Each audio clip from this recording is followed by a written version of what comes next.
And the disciple came to Jesus and asked, "Who then is the greatest in kingdom in heaven?" He called a little child and placed the child among this. Truly I tell you, unless you change and become like a little child, you will never enter the kingdom of heaven.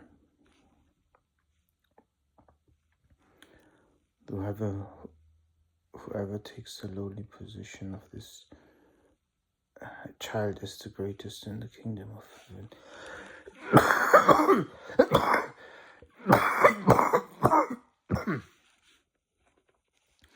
Whoever welcomes such a child in my name welcomes me.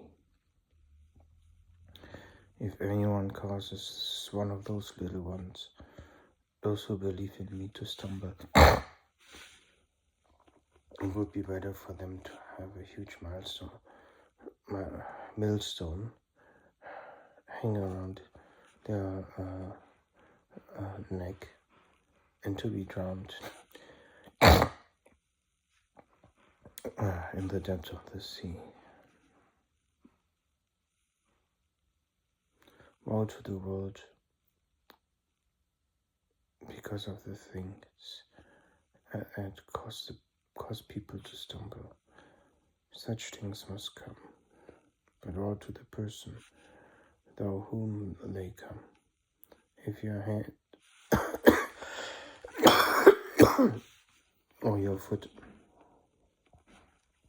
causes you to stumble, you better cut it off.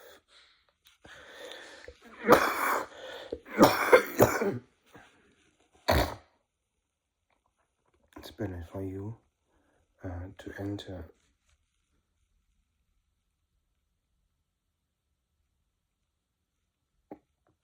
life as a cripple than to have 2 hands and 2 feet and be thrown into eternal fire.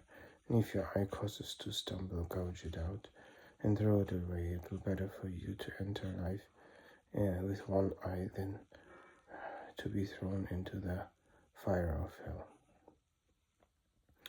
See that you do not despise one of these little ones, for I tell you that the angels in heaven always see the face of my Father in heaven.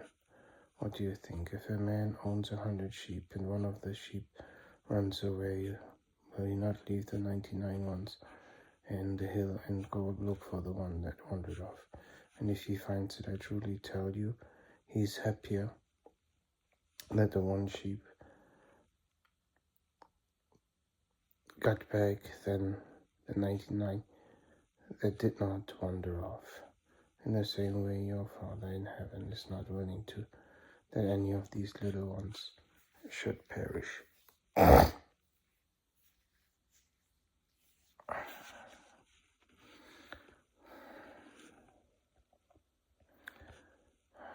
If your brother or sister sins, go and point it out. Their fault just between the two of you. If they don't listen, then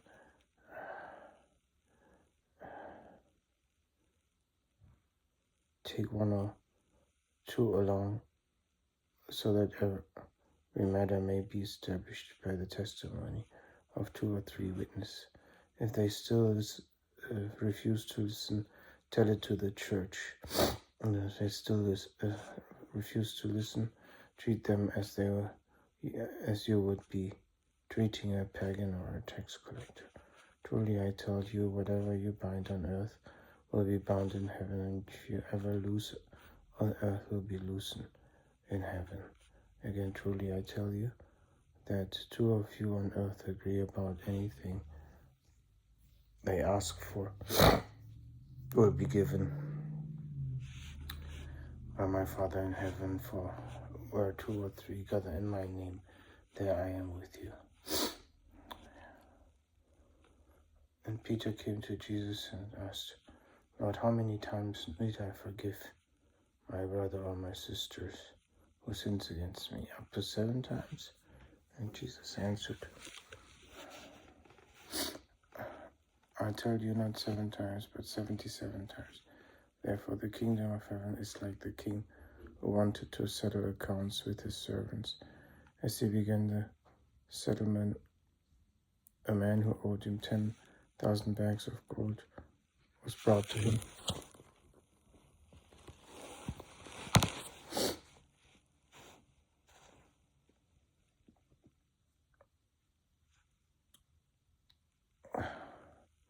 Since he was not able to pay, the master ordered that he and his wife and his children and all that he had to be sold to repay the debt. At this the servant fell on his knees before him. "Be patient with me," he begged, "and I will pay back everything." The servant master took pity on him and cancelled his debt and let him go. But then the servant went out, and he found one of his fellow servants who owed him 100 silver coins. He grabbed him and began to choke him. "Pay back what you owe me." His fellow servant fell on his knees, begged him, "Be patient with me and I'll pay you back." But he refused. Indeed, he went off and had the man thrown into prison until he could pay the debt. When the other servants saw what happened, they were outraged and ran to tell the master everything that happened. Then the master called the servant in. "You wicked man, I cancelled all the debt of yours because you begged me to. Shouldn't you have had mercy to your fellow servants?" In anger, the master handed him over into the jailers to be tortured until he should pay back all he owed. This is how my heavenly Father will treat each of you unless you forgive your brothers and your sisters from your heart.